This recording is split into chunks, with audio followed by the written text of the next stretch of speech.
नेता का बेटा ही नेता होगा, अभिनेता का बेटा ही अभिनेता होगा। अब वो दौर धीरे धीरे बदल गया। किसी भी रूप में भ्रष्टाचार के साथ समझौता नहीं किया। तो पदाधिकारी भ्रष्टाचार में लिप्त रहे, उन पदाधिकारियों को, उन कर्मचारियों को हमने सस्पेंड कराने का काम किया। जो भी प्रशासनिक पदाधिकारियों से एक आपस में तू मैं हुई। आपका कार्यकाल काफ़ी उथल-पुथल भरा रहा। जी। क्या कारण हो सकता है? नमस्कार, मेरा नाम प्रीतम है और आप देख रहे हैं कोसी मिरर बिहार। इस वक्त मैं मौजूद हूँ भागलपुर के पूर्व डिप्टी मेयर आदरणीय राजेश वर्मा जी के यहाँ। राजेश वर्मा एक बहुत ही युवा और चर्चित डिप्टी मेयर हैं भागलपुर से, और इनका पारिवारिक संबंध बिजनेस से रहा है, फिर भी राजनीति में इतना ऊंचा मुकाम हासिल करना इनके लिए कैसा रहा? जी, स्वागत। सबसे पहले आपकी कोसी मिरर बिहार पूरी टीम को, सभी दर्शकों को धन्यवाद देता हूँ। और मुझे लगता है कि अब ये पहले होता था कि भैया नेता का बेटा ही नेता होगा, अभिनेता का बेटा ही अभिनेता होगा। अब वो दौर धीरे धीरे बदल गया है। अब लोग ये देखते हैं कि कौन हमारी बात कर रहा है, कौन हमारे बीच का है, हमारे मुद्दों की बात कर रहा है, हमारे लिए आवाज़ उठा रहा है। तो मुझे लगता है कि मैंने वही प्रयास किया और तभी कम उम्र में लोगों ने पार्षद भी बनाया और डिप्टी मेयर बनने का सौभाग्य भी दिया। इतनी कम उम्र में डिप्टी मेयर बन जाना आपके लिए शायद कठिन रहा होगा। कैसे आपने पार किया यह मुकाम? नहीं, कठिन बहुत ऐसा कठिन वाली कोई बात नहीं रही। मैं सामाजिक रूप से जो है अपने इंजीनियरिंग को कंप्लीट करने के बाद सामाजिक रूप से लोगों के बीच जाना, लोगों के बीच रहना, एम्प्लॉयमेंट्स के लिए एचआरस की टीम को बुलाना, यहाँ पर जॉब फेयर लगाना, और मुझे लगता है कि जो ज़रूरतमंद लोग हैं कमोबेश उनके बीच मौजूद रहना, उनके मुद्दों को उठाना।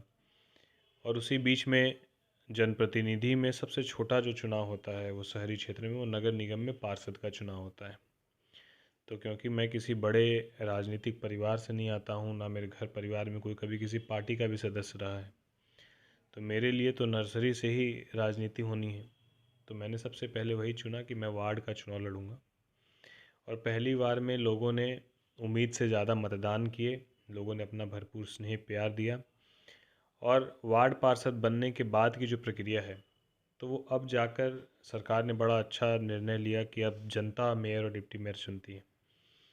उस वक्त में तरीका कुछ और था। उस वक्त में जो है बिल्कुल, बेशक मैं रहा हूँ 5 साल और वही प्रक्रिया थी, तो हम सभी लोगों को उसी प्रक्रिया से गुजरना पड़ा। उस वक्त धन बल का जोर ज़्यादा था और उस प्रक्रिया को ना चाहते हुए भी जो भी मेयर और डिप्टी मेयर का चुनाव लड़ते थे वो अपने ओर से वही प्रयास करते थे। तो हम लोगों ने अपने तरफ से प्रयास किया और सिर्फ प्रयास करके जीतना मकसद नहीं रहा, जीतने के बाद अपने तरफ से पूरा प्रयास किया कि पूरे 5 साल लोगों के बीच रहें, लोगों की ज़्यादा से ज़्यादा हम काम को करा पाएँ, मूलभूत समस्याओं से समाधान दिला पाएँ, और हमने अपना 100% देने का प्रयास किया।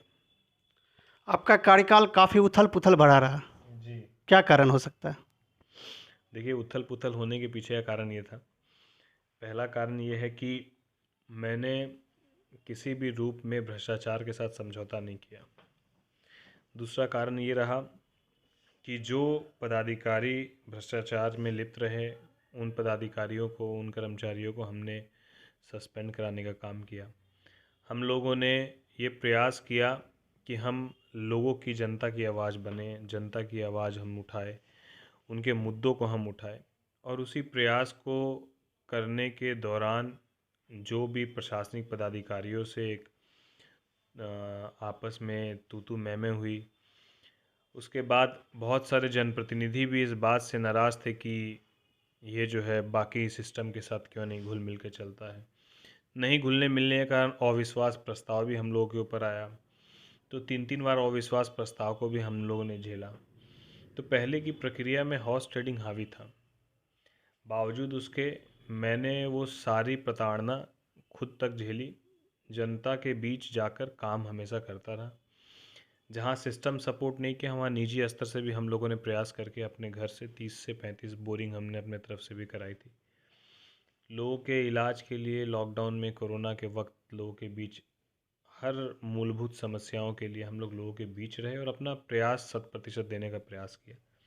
तो मुझे लगता है कि मेरा 5 साल का अनुभव मेरे जीवन के आगे 50 साल के लिए बहुत काम के रहेंगे।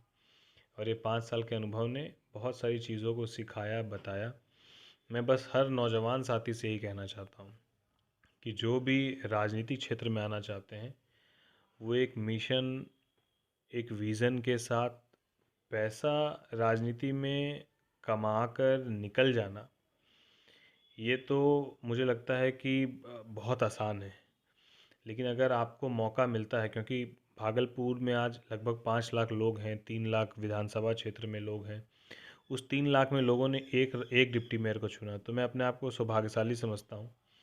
तो उस एक की जवाबदेही और जिम्मेदारी मेरे ऊपर जो थी, तो वो हमने अपने तरफ से ईमानदार प्रयास किया और हम चाहे कि हम लोगों के बीच ज़्यादा से ज़्यादा उनके लिए कर पाए, और हमने अपने स्तर से जो बन पाया वो किया। नगर निगम से विधानसभा चुनाव तक का सफ़र कैसा लगा? मेरी इच्छा विधानसभा चुनाव को लड़ने की, सच पूछो तो नहीं थी। और बहुत आज भी मेरी बहुत कोई मंत्री या मुख्यमंत्री या कोई बड़ा सांसद और ये विधायक ऐसे बनने की इच्छा, मेरी बहुत राजनीतिक में बहुत इन्वॉल्व होने की इच्छा नहीं रही। राजनीतिक तो मुझे लगता है कि जब हम सिस्टम की बात करते हैं, जब हम अपने आसपास चीज़ों को देखते हैं कि चीज़ें कुछ डेवलप हो ही नहीं रही हैं, तो बाकी लोगों की तरह हमको भी लगा कि यार सही में जिनको भी हम लोग जिता कर भेज रहे हैं, हमारे बीच कोई बदलाव ऐसा नहीं दिख रहा है। तो इसी तरीके से मैं अपने मित्र लोगों से बात किया। हम लोगों ने भोपाल से इंजीनियरिंग की थी, तो हमने 5 साल 4 साल में भोपाल को बहुत डेवलप होते हुए देखा है। तो हमको, मेरे फ्रेंड सर्कल में जितने लोग थे, उन लोगों ने यही कहा कि यार क्रिटिसाइज़ करना, सिस्टम काम नहीं कर रहा है, ये तो बहुत आसान है। अगर हम और तुम सही में सिस्टम को बदलना चाहते हैं तो सिस्टम का हिस्सा बनो। तो सिस्टम का हिस्सा बनने के लिए, चीज़ों को बदलने के लिए राजनीति में आना मजबूरी थी, वरना ये दलदल मेरे से कोसों दूर रहता। मैं राजनीति को पसंद भी नहीं करता, लेकिन चीज़ों को बेहतर करना था और मेरे जैसे हज़ारों युवा जो राजनीति में आना चाहते हैं, तो मुझे लगता है कि फिर एक मेरा यही एक मकसद था कि हम लोग चीज़ों को बदल सकें, राजनीति करने के तरीके को बदल सकें, उस ट्रेंड को बदल सकें। और मुझे लगता है कमों बेश हम अपने स्तर से ये प्रयास करके कोशिश किए कि लोग जेब से भी लगा कर, अगर आपके पास आज के दिन में जो भी लोग राजनीति कर रहे हैं, वो भले गरीबी का चोला ओढ़ ले, लेकिन आज के दिन में बिना पैसे के, बिना आर्थिक मजबूती के कोई राजनीति में सरवाइव नहीं कर सकता है। और अगर आपके पास पैसा है तो सिर्फ चुनाव में खर्च करने के लिए 5 करोड़ नहीं होना चाहिए। तकलीफ़ में पड़ी जनता के बीच में भी बोरिंग इलाज पानी के लिए 5 लाख आपके पास होने चाहिए। जी बिल्कुल। नाम से राजनीति या राजनीति से नाम? राजनीति से नाम। राजनीति से नाम आपने कमाया। बेशक राजनीति से नाम और राजनीति से काम करने का अवसर मिला। राजनीति के माध्यम से हम लोग बहुत सारे ऐसे चीज़ों को कर पाए जो मुझे लगता है कि एक आम साधारण व्यक्ति रहते हुए कभी नहीं कर सकते थे। तो बेशक राजनीति ने नाम भी दिया, काम करने का मौका भी दिया। जनता अब मेयर चुनेगी, इसका कितना असर हुआ है आप पर? मैं तो इंतज़ार कर रहा था कि सीट जनरल होती तो जनता के बीच वापस जाता, लेकिन अ, जो होता अच्छे के लिए होता है। मेयर और डिप्टी मेयर दोनों सीट जो है रिज़र्व रही, तो मुझे लगता है कि नए लोगों को मौका मिला है। तो नए लोग आए हैं, शिक्षित लोग आए हैं, मुझे उम्मीद है कि वो बेहतर करेंगे। जो हमारे अंदर जो विज़न था, जो हम लोगों ने सोच के रखा था, उस वक्त काफ़ी रुकावटें आती थी, हर साल 2 साल में अविश्वास लगता था और एक दबाव में हम लोगों को राजनीति करना पड़ता था।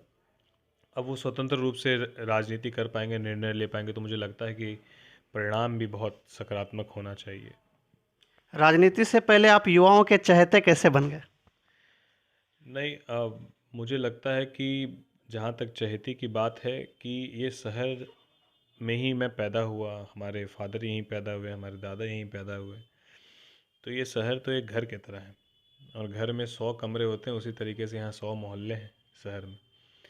तो हम लोग यहीं पर पले बढ़े, बस सिर्फ 4 साल की अपनी जो शिक्षा दीक्षा है वो हम लोगों ने बाहर की, और उसके लिए कारण था क्योंकि बिहार में आज भी अगर आप देखिए तो कोई बहुत अच्छी शिक्षा की व्यवस्था नहीं है।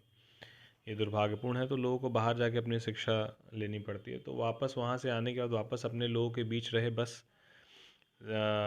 बात वही की है जो युवाओं को ज़रूरत थी, सोचे वहीं जो युवाओं की सोच थी, तकलीफ़ समझे वहीं जो युवाओं की तकलीफ़ थी, कि ग्रेजुएशन है, डिग्री है, लेकिन जॉब नहीं है, सब कुछ है लेकिन अपने आप को एक्सपोज नहीं कर पा रहे। तो मैंने शुरुआती वहीं से की कि सबसे पहले हम लोग एम्प्लॉयमेंट पर ही काम करेंगे, जॉब पर ही काम करेंगे।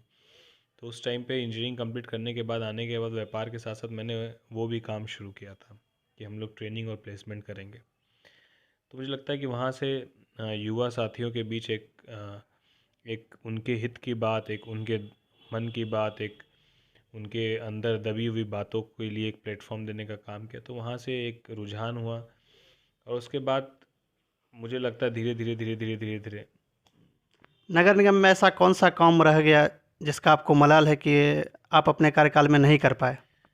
हम लोगों ने लगभग 50 वेंडिंग जोन का निर्माण कराने का निर्णय लिया था, जिसमें से एक वेंडिंग जोन पूरा हुआ जो कि सीटीएस के पास कंप्लीट हम लोगों ने किया। बाकी वेंडिंग जोनों को चिन्हित किया गया, उसका कार्य करना था।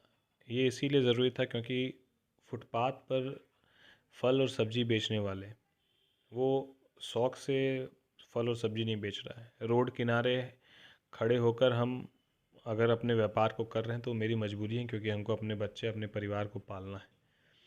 तो मजबूरी में जब फुटपाथ पर बेचता है और उस वक्त पे वो अपनी पूंजी को भी किसी और से एक बड़े इंटरेस्ट पर सूद वालों से लेकर वो आता है और दिन भर अपना ठेला लगाकर, अपना डोलची लगाकर वो अपना व्यापार करता है और किसी तरीके से अपना जीवन यापन भी करता है, और जिससे सूद पर पैसा लेता है उसको पैसा भी भरता है। उस व्यक्ति के ऊपर जब जेसीबी चल जाए, डंडा चल जाए, अतिक्रमण के नाम पर उनका पूरा ठेला उजाड़ दिया जाए, उनकी डोलची को फेंक दिया जाए, तो वो बड़ा पीड़ा देता है। तो मेरी प्राथमिकता यही थी, मैंने शुरू से इसी को प्राथमिकता दी कि हम लोग अपने स्तर से यही प्रयास करेंगे कि वो सम्मान के साथ अपने जीवन को जी सके। इसके लिए हम लोग पक्का करके उनको दुकानें आवंटित करेंगे और उनको एक हम आइडेंटिटी कार्ड देंगे, जिसके तहत वो पूरे सम्मान के साथ अपना व्यापार कर सके और कोई भी सरकारी पदाधिकारी उनका शोषण नहीं करे, कोई भी उसके स्वाभिमान के साथ खिलवाड़ नहीं करे। ये अधूरा मेरा एक रह गया जो मुझे लगता है मुझे पूरा करना चाहिए था। आखिरी सवाल, युवा राजनीति में आना चाहते हैं, क्या संदेश रहेगा उनके लिए? क्योंकि आप सबसे युवा नेता रहे हैं इस शहर के, क्या कहेंगे? नहीं, मुझे लगता है कि राजनीति करने के लिए सिर्फ जोश की आवश्यकता नहीं है, जोश के साथ साथ अनुभव की आवश्यकता है। और ये बात इसलिए कह रहा हूँ कि आज सिस्टम में रहने के लिए और सिस्टम के साथ काम करने के लिए सबसे पहले सिस्टम का हिस्सा होना तो आवश्यक है ही। उसके साथ साथ आज के दौर में यदि आपके पास कोई राजनीतिक पद नहीं है और आप चीज़ों को बदलना चाहते हैं, तो ये आप बेवकूफ़ी करेंगे। ये पहाड़ को धकेलने वाली बात है, और यदि आप बेवकूफ़ी बार बार करेंगे तो सिस्टम में इतनी ताकत है कि आप कब किस केस में उलझेंगे और कब किस केस में आप कहाँ चल जाएंगे, ये कोई नहीं जानता है। इसलिए मुझे लगता है कि आप एक अकेले मिलकर सिस्टम को बदल सकते हैं, ये संभव नहीं है। ज़रूरत है कि हम एक संगठन के माध्यम से, एक संगठन के साथ युवाओं की एक टोली के साथ साथ बुज़ुर्गों का अनुभव, ये दोनों के सामंजस्य के साथ यदि हम राजनीति में उतरते हैं तो आपका अनुभव ज़्यादा बेहतर रहेगा और आप ज़्यादा बेहतर तरीके से चीज़ों का समाधान करके सकारात्मक परिणाम दे पाएंगे। बहुत बहुत धन्यवाद राजेश वर्मा जी, आपने इतना अच्छा समय दिया। बहुत बहुत धन्यवाद।